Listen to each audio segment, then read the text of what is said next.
What's going on, guys? Have you not back with another video, and today I'm going to go ahead and talk to you guys about the top 5 epic cards in the game right now as of mid-2017. Epic cards aren't all that great when you consider that we have legendaries and other awesome cards. But when the game first came out, epic cards were the rarest cards you could get, and people went insane when they unlocked it in a chest. So I guess my point is, they were made to be awesome. And if you don't have any legendary cards, it may help if you include one of these in your deck. And also, I should probably mention this list is going to be based off the usage rate and also how effective the card is. Yeah, just letting you guys know. So without wasting any of your time, let's go ahead and get right into it. Number 5, the Prince. I know what you're thinking. It's very easy to counter this card, but let's be honest here, every card has an easy counter. Even the Golem does. That's how the game is supposed to work.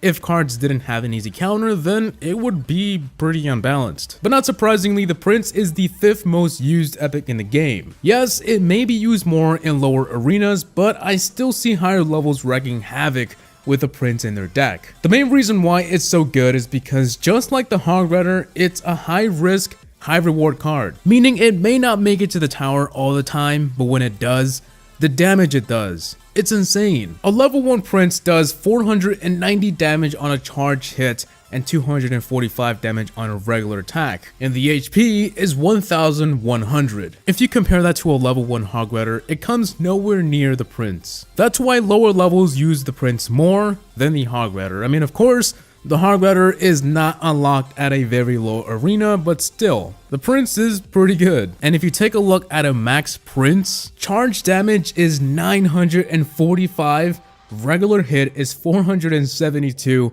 and the hit points are 2,123. I think you've heard enough about numbers by now, and there's something to learn from this. Never underestimate a Prince. So this puts him at a 16% usage rate in all decks. Number 4, the Goblin Barrel. The Goblin Barrel used to be a bit lower than it is now, but ever since Supercell nerfed the Zap so that it doesn't one-shot the Goblin Barrel, it became more popular and Zap-bait decks were being used much more. At first, it was annoying, and we thought the Zap was gonna be dead forever. But obviously, it didn't happen, the Zap is still pretty good. But anyways, back to the Goblin Barrel, this card is as close as you can get to a miner. Obviously, they're completely different, but they have the same concept. You can choose wherever it goes, and when it gets there, it will start attacking its surroundings. It's definitely one of those cards that you will never want to ignore, and I gotta be honest, sometimes I ignore it and then regret it once I find out it took a lot of damage. Yes, it is pretty easy to counter sometimes, but it also makes the opponent waste elixir on a card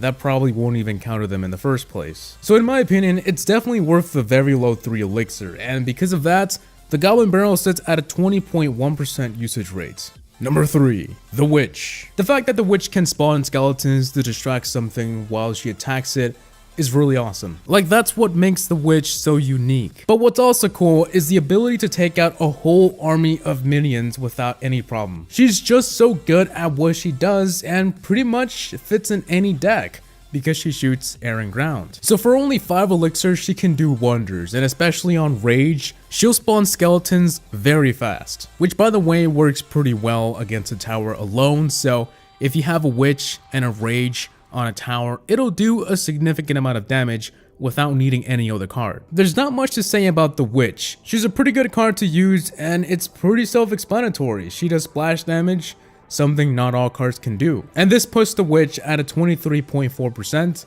in all decks. Number 2, the Baby Dragon. This card right here has actually been in my top 10 for the past 2 months. If you haven't tried the Baby Dragon, you should definitely set up a beatdown deck with this guy, especially the Golem, Baby D, and Lightning strategy. It's really powerful at the moment, and I use it myself. It's simple, really. It's a splashed unit that flies. I mean, that's not all that special, but it also has a lot of HP, so it can look out for itself. And if you left it alone on a tower because you thought, it's not gonna do a lot of damage, then you're wrong. It'll do a lot of damage alone, so make sure you definitely don't ignore it. So back to the beatdown decks. The reason why it's so popular in that category is because you can't really throw a fireball and expect it to stop. You know, for example, when you throw a fireball at a wizard, musketeer, witch, and then just throw like a zap or a log and they're gone? Well, the baby dragon, you can't really do that. The fireball doesn't really do much. It takes a lot more effort to take out a baby dragon, especially